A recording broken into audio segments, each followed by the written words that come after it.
Monday, October 3rd. I'd like to welcome everybody to the Ottawa City Commission study session. We will start with public comments. Do we have any? We have the written that was submitted, and they're here if you have any questions, but that's the only public comment we have. Commissioners, did you get a chance to read the letter on behalf of the Main Street Association? Do you have any questions of Sharon or Steve?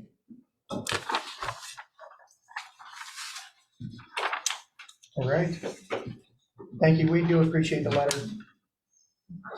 And a lot of good things in here for sure. I know there's Commissioner Graves is excited about, no, not to put words in your mouth, but is excited about the direction of Main Street Association. And there's a lot of chatter down on Main Street too about what's going on. So certainly some excitement. Look forward to the future for sure. Well, we just wanted to reiterate how much we appreciated the help that particularly Dennis and DJ Walsh gave us, and what a difference it makes. And it is a collaboration. There's a lot of people that care and have stepped up and are helping. And we want to make sure people knew how many people are involved. Well, thank you. We do appreciate the letter. Thank you. Any other public comments? All right. That'll move us on to interviews for our city board. We have one interviewer here for the airport advisory board. Reagan, you want to come on up?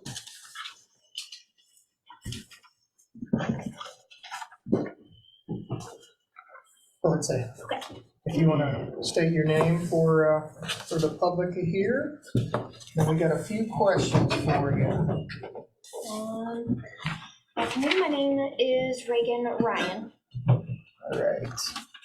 We're just going to, we got a couple few questions here that we're going to go through, and then we do have two other interviews. We've interviewed both of them before, so I think the applications were put out to the commission on the others, and then we'll have a discussion this afternoon, see where that goes. So Commissioner Grace, would you like to start?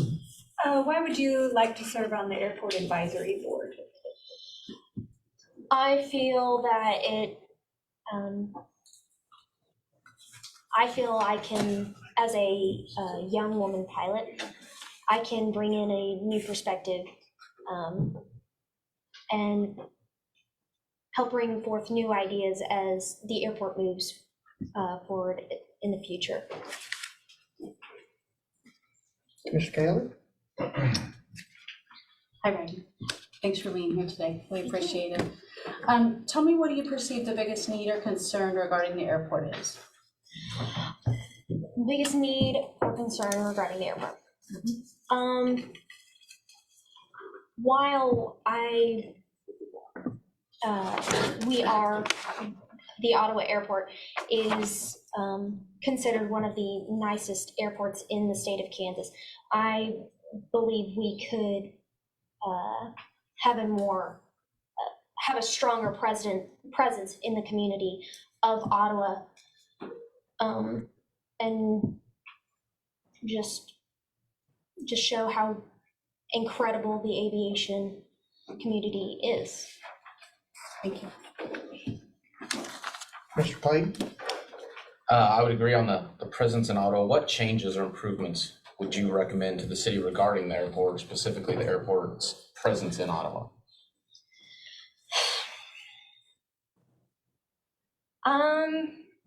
Well, let's see.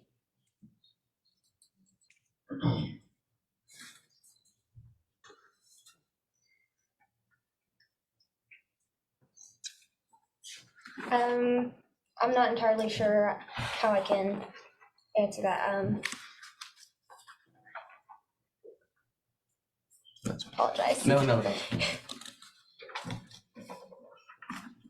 Mayor Pro Tem Skidmore? Sure, let's ask about your specific skills, since I see you're a pilot, but how do you feel that qualifications and experience what can you offer to the board as opposed to someone else off the street? I feel as a pilot, it has taken me 3 years to achieve my pilot's license. I'm gonna ask you that next, okay, good. Through which many challenges have arisen, and I had to work through all of them. I feel that the dedication that I have had towards working towards my pilot certificate, I can apply as an airport board member.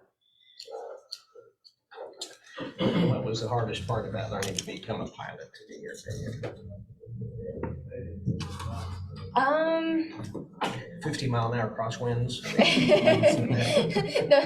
They're a challenge at 20, sir, I will admit.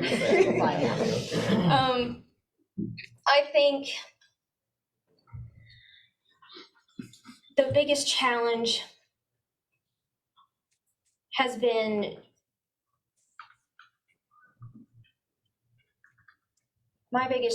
was realizing that I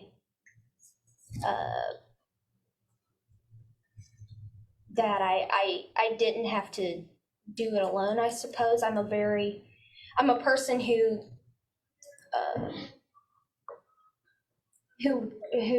likes being a team player, but when it comes to doing things that for myself, I am very much someone who goes out and seeks it for myself, and I have learned that I can rely on others, and that others most certainly can rely on me. Good.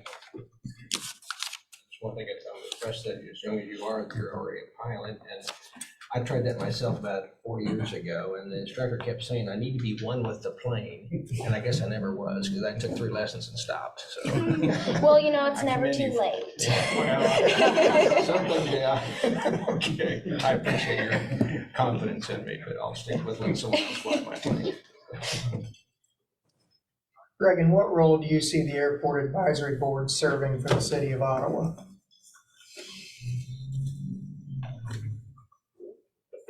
What role do I see the board?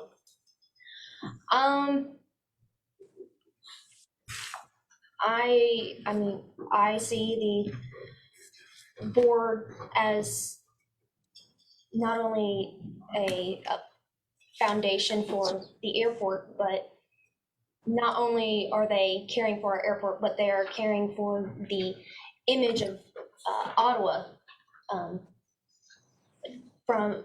to people who are flying in, people who come to travel. I believe they are keepers of Ottawa. Thank you. Commissioners, do you have any other questions you would like to ask of Reagan? Commissioner Kaler? No. Oh, sorry. You have that question every time. I'll steal it if you don't want me to do it. on. Go, I'm handing it off to you. I Okay. know what it is, but I'm you proud of you if you know what it is. What would be a question that you wish we would have asked you today? A question I wish would have asked.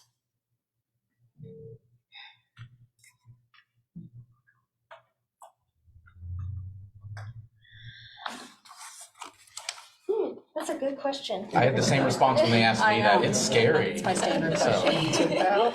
It's also inviting. It's- I compliment you on that question.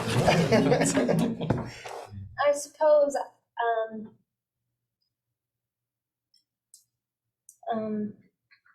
what do you know about our airport? What's the answer?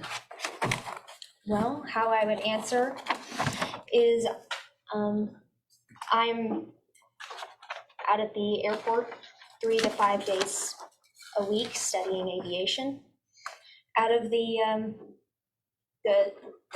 time I have been out at Ottawa, I've met crop duster pilots, helicopter pilots. I've met airline pilots.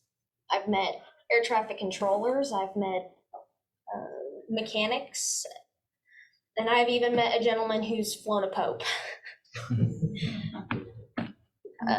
As I said before, Ottawa is one of the nicer airports, and pilots add Ottawa because of how nice our airport is.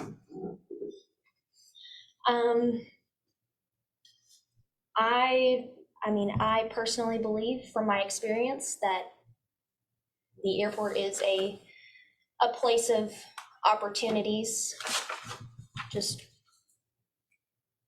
waiting to be tapped into. Without question, where do you see yourself 10, 15 years from now? With What- regard to aviation? With regards to aviation, I see hopefully on my way to airlines. I know I would like to continue to support Ottawa, even from that position. Commissioners, any other questions? Reagan, thank you for your interest in serving on the Airport Advisory Board. As I mentioned before, we have 2 other applicants. I believe we'll have a discussion this afternoon. And if we make a decision, we'll certainly get you that answer. Thank you for stopping in today. Well, thank you for the opportunity. Absolutely. All right, Commissioners, that'll move us on to items to be placed on our regular City Commission agenda, which is 2 proclamations. One of them is for Domestic Violence Awareness Month, and then we got one today, I believe, for Fire Prevention Week. Were you able to go for both of those? And are we okay with moving that on to our next meeting? Okay, we'll do that. Thank you. All right, that moves us on to items for presentation and discussion, which is comments by our city manager. All right, I have 1, 2, 3, 4, 5 things, none of which are mine. So the first one we want to go to, Melanie, is Dave on the.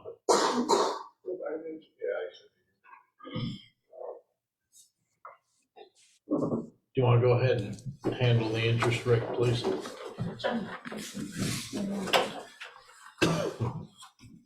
Thanks. This is just a quick update. So we had our rating call last week. We've talked at previous meetings about the floor for interest rates and the floor for the savings based off of interest rates.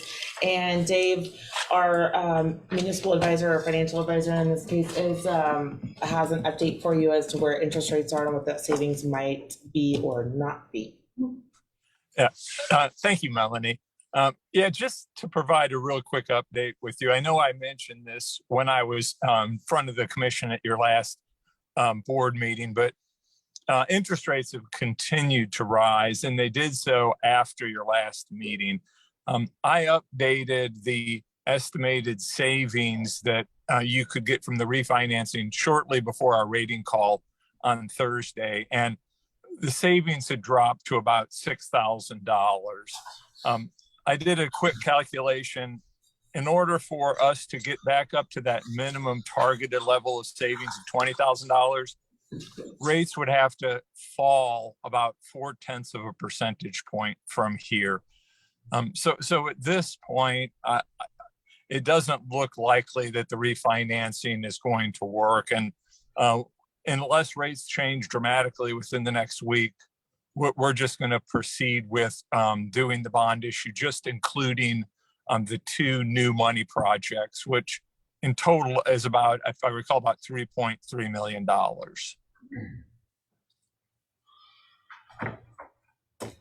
Based on that, does anyone have questions? Just wanted to provide you an update. I guess got a quick. So Dave, what's the date, the deadline date we watch rates to see if they do come back below it, 40 basis point figure? What's the date of that, you know?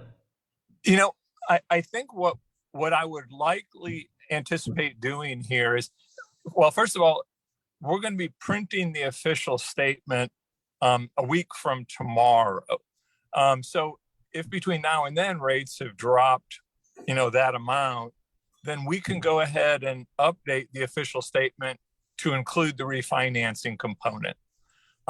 If rates haven't changed that much, then we will just proceed with the official statement, not including the refinancing, just including the $3.3 million of new money.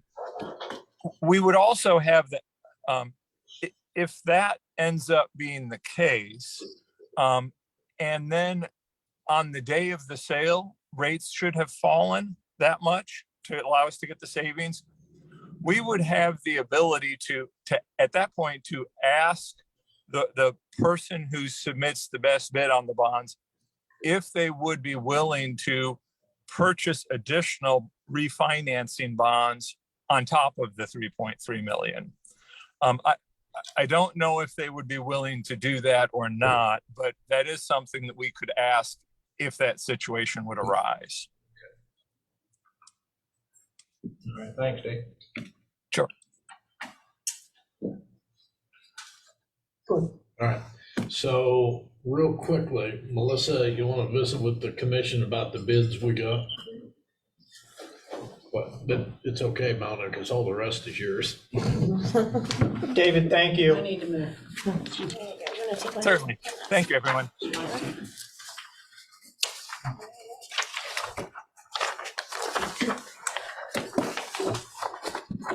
Good afternoon, Commissioners and Mayor. We had our bid opening today for the 103 North Elm and the 127 North Elm. We received one bid by Donald Coates for $5,000 for 103 North Elm and $2,000 for 127 North Elm, for a total bid of $7,000. That was the only bid that was received. And if you have any questions, there's definitely a letter attached with that we received for the bid.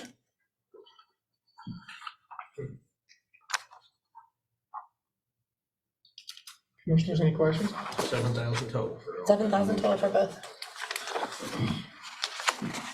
Here, I'd like some time to. Absolutely. Yeah. Okay, thank you. Thank you. All right. Thank you. Melanie? And eventually Dennis. All right, lease purchase. Okay, so because we don't have a meeting next week on the 10th, I made an error in not getting a lease purchase resolution into, for a first review in today's agenda. So you will just have that in front of you one time before the next regular meeting. It's standard procedure like we did earlier in the year. It's just for a bucket truck, and earlier in the year we did the police vehicles. So I just want to make you aware. I can even send that out to you ahead of time. It's a resolution for your consideration, but typically you would have the opportunity to see it twice. In this case, you would just see it once. It would be important that if we're going to do the lease purchase, or at least authorize it ahead of time, that we approve it at the next regular meeting, because it needs to be done within 60 days of the purchase.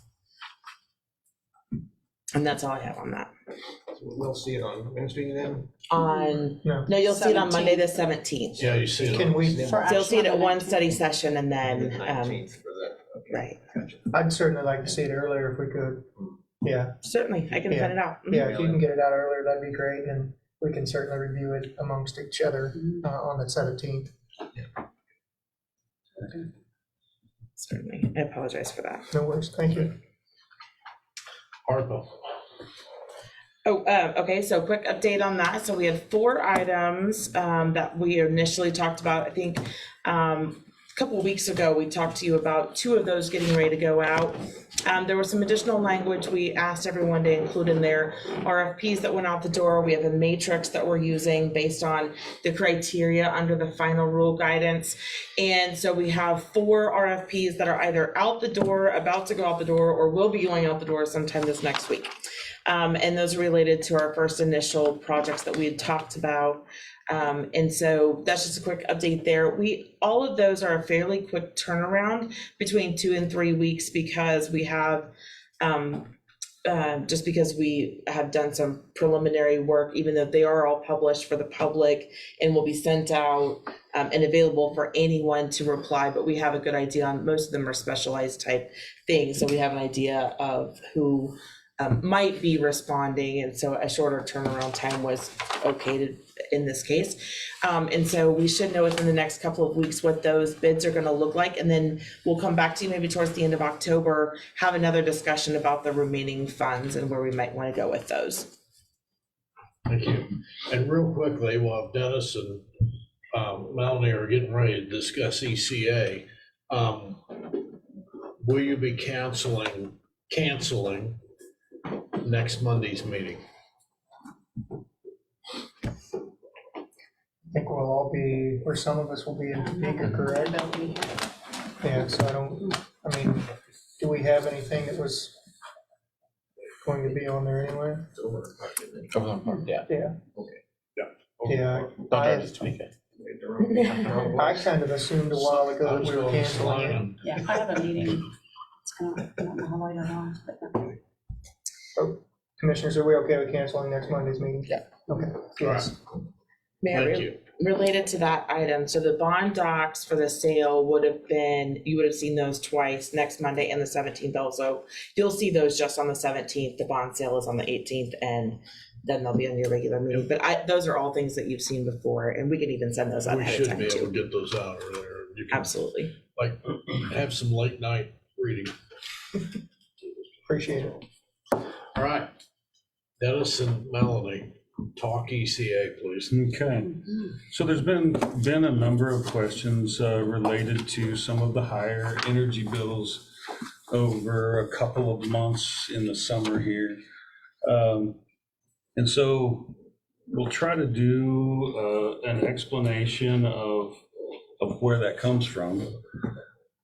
First of all, ECA is an energy cost adjustment. There have been no recent rate changes in our structure, none whatsoever. I'm not going to say there will or will not be as we move into the future, but what we're talking about today is ECA. The ECA, the energy cost adjustment that is on everyone's bill, has been there as long as I can remember, and that's 25 plus years. And probably back before that, quite honestly. And it's a fuel adjustment clause Getting by to any that. other name, right? So Well, you see it on your gas bill. It's an energy cost adjustment so that anything that affects the cost of the energy that flows to our community, we are able through that ECA to capture any of those extraneous costs, whatever those may be. Now, to Richard's point, recently, those have been predominantly driven by natural gas. We have seen natural gas over a period of 3 months, we've seen it double. You know, natural gas went from a cost of, really around $4.50 to as much as $11, $12. And so natural gas prices, when they do that, affect all of the costs of the power that comes to us. While we have some firm contracts are still driven by costs. Everybody that's in the business of selling electricity is affected by those changes, whatever they may be. And there's a number of things that can impact.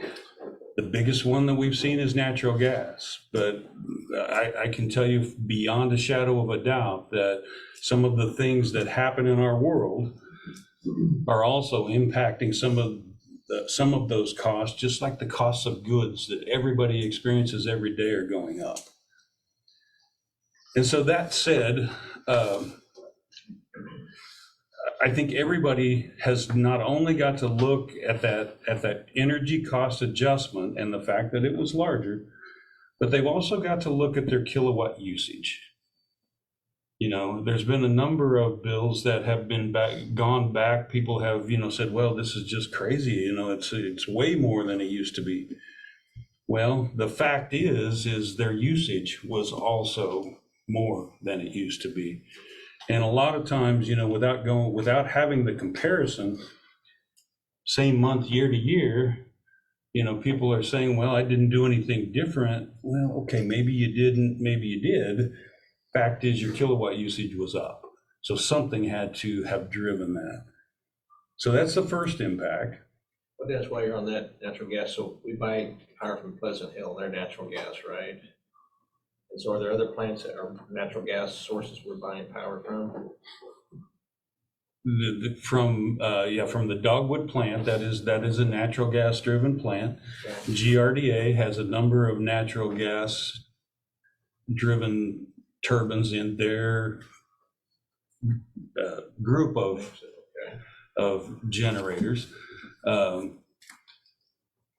We're able to offset some of that if the wind blows and if the sun shines.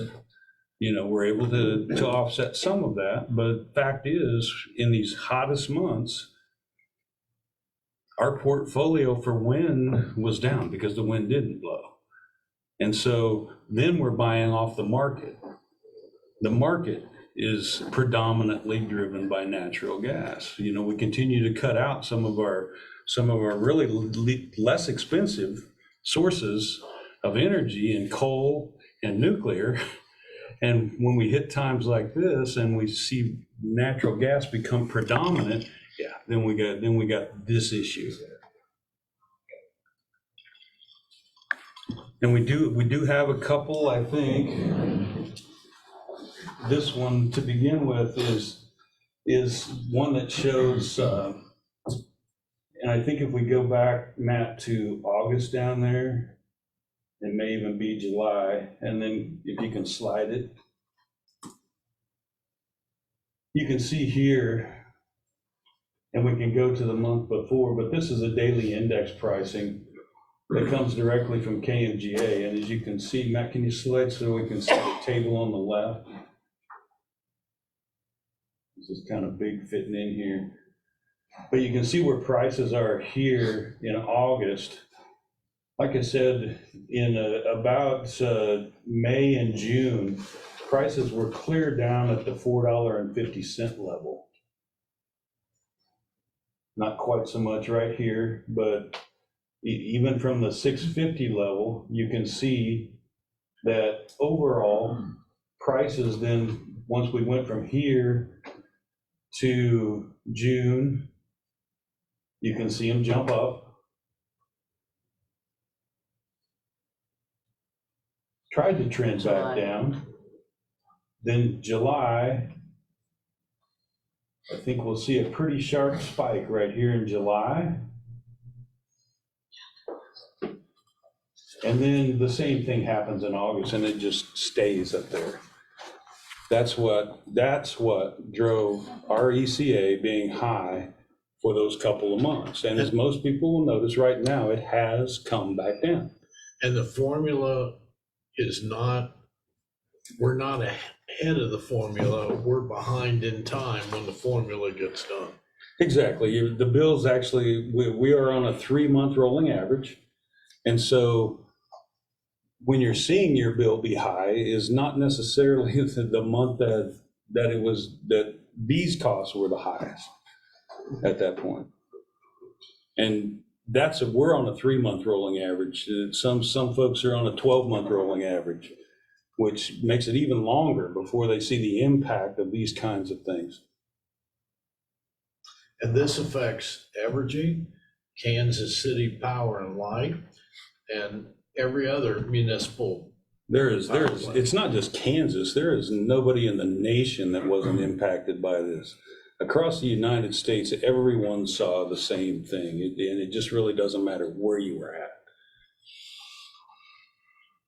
I think the important thing for us to try to get the message out is that we as a body, as an organization, we do not raise rates. We are just recapturing costs that we incurred. And we have been doing that, like I say, for as long as I can remember through that energy cost adjustment. And Dennis, this might be a good illustration too. I know that those charts it's easier to read a picture than numbers, but if you just look right here at the difference between 21 and 22, these are your months that go across.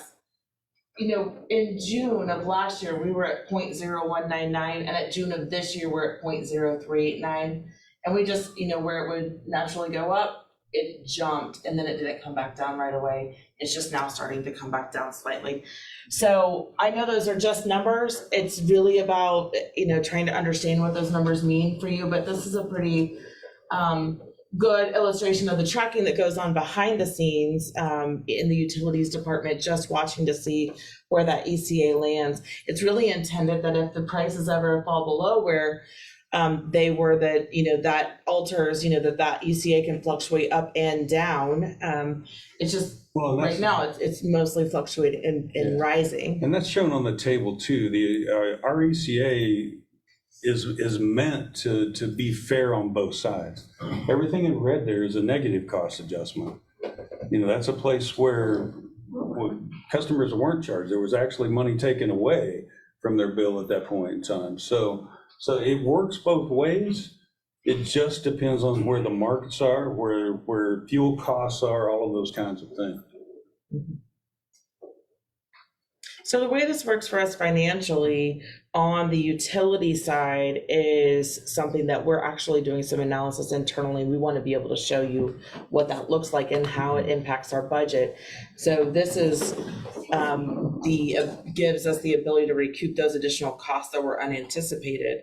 And then we want to be able to show you, in fact, what was anticipated versus what was then additionally brought in through the ECA so that you can kind of see what that looks like. And we'll have those conversations a little further down the road. That's more of a financial analysis as opposed to tackling the conversation with the customer to make sure that they understand exactly what it is that they're seeing on their bill. We have had questions in the past several months, lots of months actually, about, this ECA is new. Why is it an additional charge? Are you doubling up on the charges that I'm getting? And I think that's because at one point in time it was low and they didn't necessarily see it because it didn't have a huge impact on the overall bill. When it does start to go up is when you start to notice. We pulled just a handful of bills just randomly, and in each one of them where they did go up significantly, or it felt like significantly to the customer was where they did actually have higher usage as well. So you're paying a higher ECA, not just against what you spent last month, but it's against the new increased kilowatt usage for that month as well. And in each of those cases, that once you explain or you can show someone how their usage varied, it might feel like at home you're not doing anything different, but something definitely is different. And it probably was due to the fact that for an extended period of time, the temperatures overnight didn't go below 80 degrees, and your air conditioner was just running constantly. Whereas maybe in other months, it has an opportunity to shut off overnight, or at least for a couple of hours, or, intermittent periods of time. And so there's those factors. And then also for any customer that has questions about their bill, please call us. We'll look at your account specifically. When this first started happening 2 months ago, we did go out and we did rereads on lots of meters just to make sure that in fact there wasn't an issue there. We didn't find any issues, but in almost every case we found that there was increased usage for that customer. And of course that's then good for them to see how that's impacting them. Will you please share how you do work through if you have a customer that the bill is high and they're having difficulty paying it? Sure. So we do have an opportunity for payment arrangements. We can work with you on when those are due. We would always encourage you to call us before the payment date and especially before any shut-off date. There are a variety of resources out there right now for assistance as well. And we have an extended list of those opportunities for people so that we can get you in touch with people that might be able to assist during those tough times. We've got just a variety of ways that we can help you. So please just call and we will definitely work through it with you.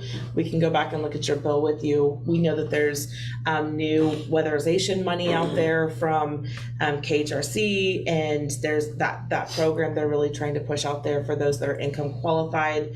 So just a variety of ways for you to be able to at least be able to make this manageable for a homeowner or renter's budget, which we know is difficult during higher bill months. And would information on this be able to be added, like as a note at the bottom of the utility bill? I know within code if we can't, like even slipping in like a mailer like we previously did, just something so, kind of to nip in the bud. People who aren't watching this, aren't listening, 98% of people in town could get, when they open their bill, it's high, they're mad, they have something in their hand that they can read and see. Okay, this at least makes sense. certainly. We've talked about doing that and what is the right piece for them to get and what is going to make the most sense. You know, we don't want to, I guess, put a ton of numbers in there. We want to be able to explain what's actually happening with those. So yes, we've talked about doing it. We talked about putting a little blurb on Facebook so that we could at least reach a portion of our customers. But a mailer is probably a good idea to send something out with the bills, or at least a note on there to at least redirect back to our webpage and put out more information. We can do that. And along with that, I agree with, if we could put something on our Facebook page and our website that shows this, and because I know a lot of folks aren't going to be able to see what's up there. And I mean, if you look at some of the hot months from last year compared to this year, it's doubled. The ECA's doubled. And then if you look just at the beginning of the year, it was 0.017 and it hit 0.0495. I mean, that's 3 to 4 times what it was just from the beginning of the year. So certainly some valuable information that they could utilize if they could get a hold of this information. And I implore them to bother you guys with phone calls down here if they have any questions, for sure. Absolutely. Yeah. Well, on a chart like this also, if you look, there's other times that ECA has been high. Some of what we're experiencing right now is information driven, because it hasn't always been nationwide that maybe that ECA has been high. Maybe we had a high ECA one month and then Nebraska had it the next month, or something of that nature. It's not always nationwide driven. When this was driven, everybody knew what was going on. It was in the media.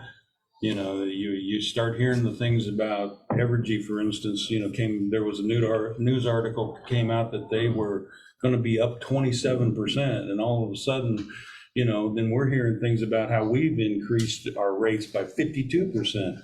Well, that's not true. It's just simply not true. We have not done that. So I'm looking at this chart now, it's telling me maybe that we need to raise our normal rates and therefore equalize less green. That is absolutely true, Commissioner. That is absolutely correct. When our rates are where they should be, our ECA should remain very close to that 0 mark. Is that, from your opinion, back in 2015 to 16, would that probably have to do with a rate, if there was a previous rate increase where in August, I see 0.0458, 0.045. That had more to do, Commissioner, quite honestly, with lower energy costs. That's what that was driven by. At that point in time, we had not seen a rate increase. Well, when we talked in 2019, it had been 10 years. So it was 2009 since the last increase. And so that was not rate driven, that was energy cost driven. But it is possible, even with rate increases, it will be hard to get ahead of this dog. Catastrophic events, it takes time. It just simply takes time for these to go away. And while none of us like it, and many of us in this room are paying the same costs that everybody else is, while none of us like it, it is fact of life that these costs are no different than what anybody experiences at the grocery store, at the lumber yard, wherever that might be. Costs are high. Normally, my gas bill at home, and if you get a gas bill, is normally pretty negligible in the summer, but not this year. Yeah. Could you speak, I guess, for kind of people too, why it wouldn't save this to just turn on our power plant? I guess kind of from your perspective, in that why you're producing the same energy at that point in time. Our cheapest source of fuel at the power plant is natural gas. And so when we start buying natural gas at the cost that we just looked at, then the cost of running our generators are actually higher than the cost of the generators that we're buying from at that point in time. And so, it just doesn't make sense at that point. There are a lot of places where our power plant can save us a lot of money. This one in particular is not that case.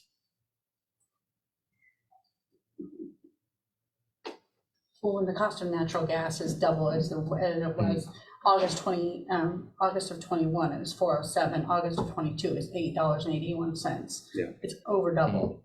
Yeah. So bringing that in and running it's still going to cost us Yeah. that amount of money. Still, I yeah. just assume most Yeah. people don't know that it's natural gas, don't know.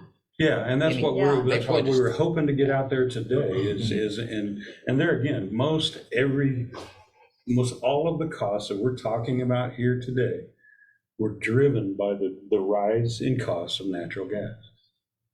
You know, other factors did play into that. The predominant factor is natural gas.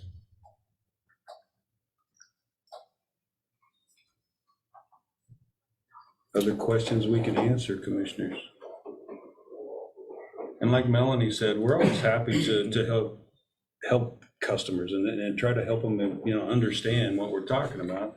We know it's not easy. It's not easy for any of us to have our bills, kind of hit us. And it was, in this particular instance, there wasn't a real good way to give warning. All of a sudden it was there and we're sending out bills and saying, whoops. Yeah, these are pretty expensive, but. Well, I've seen the rates, what Evergy charges. I know it was higher than ours. I know, because someone I know show me their bill. I don't know what it is per kilowatt hour, but I know it's higher. And so I think we're kind of at that stage where, yeah, we need to have a discussion sometime about raising the rates. It's never a pleasant time, but it's either that or keep ECA high. And one way or another, we're not going to go backwards on our cash flow. We got to have the money to produce it. Well, and Commissioner, I think that's a great point too, that, to our customers, while their ECA seemed to be high, those costs were there wherever it would have fallen. If our rates had been higher, they were still paying those costs, and then with the increased use of kilowatts, they were going to pay those costs, whether that ECA that was there or not. That's the only way any utility can survive, is to be able to at least cover costs. It's one of the reasons that I love when we have monthly reports, because we have individuals from the electric plant, or really from our utility plant, that department that actually track every single day what the temperature is. So if individuals want to know, they can go back and look at every single monthly report and see what every single day the temperature was. And so if the temperature was higher, although I gotta tell you, I did have a nice little conversation with my children about leaving the door open or turning the air conditioner down or whatever. I actually don't think they probably did that. They may have, but not maliciously. So the reality of it is it was warmer. And Absolutely. It was more expensive to acquire the energy that we needed to turn the lights on and to keep your house cool. Absolutely. All right, Any other questions? thank you. Melanie, Dennis, thank you. Very good. Anything else? That's it, Byron. All right, that'll move us on to comments by our city commissioners. Commissioner Gray, I have no comments. Commissioner Kayla, None at this time? Commissioner Clayton, None at this time. Mayor Pro Tem Skidmore. Nothing today. Okay, comments by the mayor. The only thing I have is, would you guys like to have a discussion about the airport advisory board? I was looking on our website. Who is it that spot are we filling? That would be Luke, Andrew, Cal, Chris, Jack. Is he the one Chris. that he's moved? Chris, yeah. Chris. Okay, Yeah. okay. So this is a spot that it term would expire in 2025. Yes. Okay. Yeah, he moved out of Ottawa, but he moved to visit himself. So are we, you want to have this discussion then? All right. Let's do it then. Okay, so we certainly heard from Reagan earlier, and we had interviews with, I believe, Alicia and Kevin earlier this year, and you certainly have their applications here in the packet. I think we can, I guess, get to business if you'd like, and we can go through, and I guess if you want to pick your top two, I'll mark them down, and we'll have a discussion after that and see where that leads us.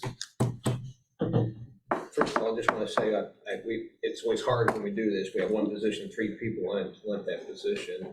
And I feel like, and kind of looking over the applications, everybody kind of brings a unique strength to the board. So it's always a hard decision. So we just appreciate all 3 applicants, and it's never an easy part of our job to do this.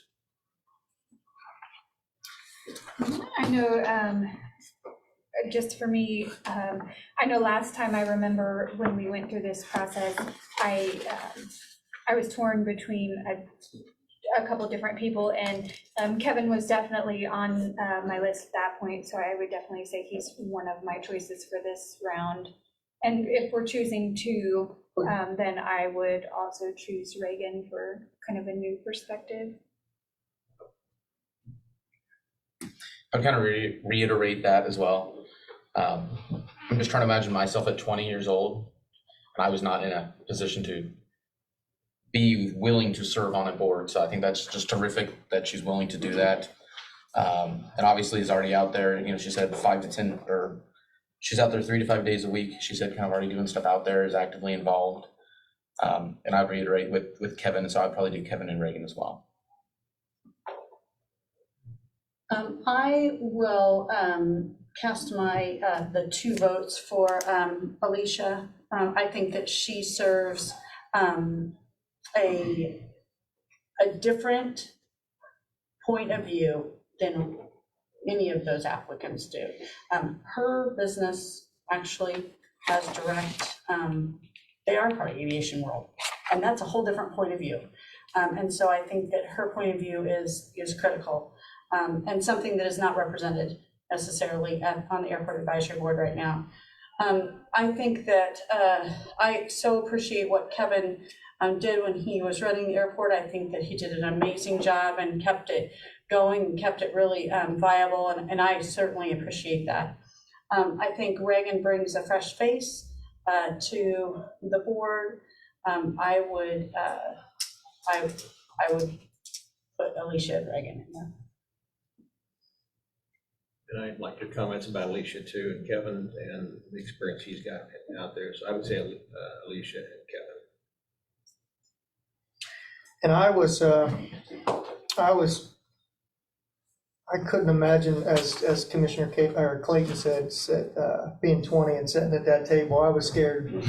I can't use the word right now. At 40, sitting at this table. So, so I really commend Reagan for her willingness to be a part of the board. So I was going to put my votes for Reagan and Alicia. So that gives us 4 for Reagan and 3 for the other 2. So I think we can certainly, as we say, move Reagan on to the next part. Wait, what was the totals in again? 4 for Reagan, 3 for Alicia. And Kevin. 3 for Kevin. So we can certainly move Reagan on to the next round. I think we're kind of splitting hairs with Alicia and Kevin, quite honestly. I guess the one thing in my mind that sets them apart is that, you know, Alicia keeps, she's been requesting to be on the board, and quite frankly, I think it may be her time to bring her perspective to the board. So that's kind of how I feel about the difference between those 2. And I would agree with what Commissioner Kaler said about the different perspective being kind of outside of aviation in that industry, but more on the manufacturing side instead of the pilot side. But Kevin, yeah, definitely has done great stuff out there before, but I would say Alicia as well. So do we feel comfortable with a discussion between Alicia and Reagan? I mean, I do. Okay. Would like to, I'm a little confused here. If Reagan got the most votes, is she the selection? well, no. She did. I think Just narrowed it I think we down. just narrowed them down to 2 now. And the 2. Yep, so we're having a discussion in my mind, and correct me if I'm wrong, between Alicia and Reagan at this point. That's good. Well, and kind of along with that, I feel like if we gave her the most votes in the first round, that I feel like I'll just give her my vote in the last round. I think we probably should note that there are 2 terms that will come up next year. None of those will be the terms that, or well, none of those will be individuals that we're speaking about today.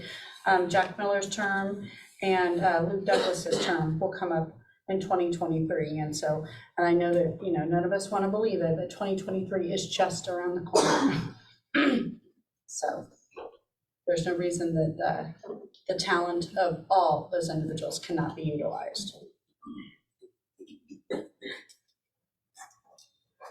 Well, I would certainly put my vote in Reagan also. I would as well. I guess I lean toward Alicia. Me too. Well, we have 3-2 on Reagan, so I think if we do the political vote, I guess she wins by a 3-2 vote. So we will we'll appoint Reagan to the Airport Advisory Board, or if you could let her know, we'd appreciate that. Sure. And Commissioner Kaler, thank you for bringing up the fact that there's 2 more openings next year. Yes. So I know these 2 folks have applied multiple times and certainly are interested in it and would certainly be great additions to that board. All right, so I have no other comments. That'll bring us on to our announcements. We have our October 5th meeting at 7 p.m. here. October 8th through the 10th, we have our League of Kansas Municipalities, and we've also canceled our October 10th meeting, study session. And then we have our study site, it's been canceled. So, okay, any other things coming before the commission this evening? I'll adjourn. Thank you.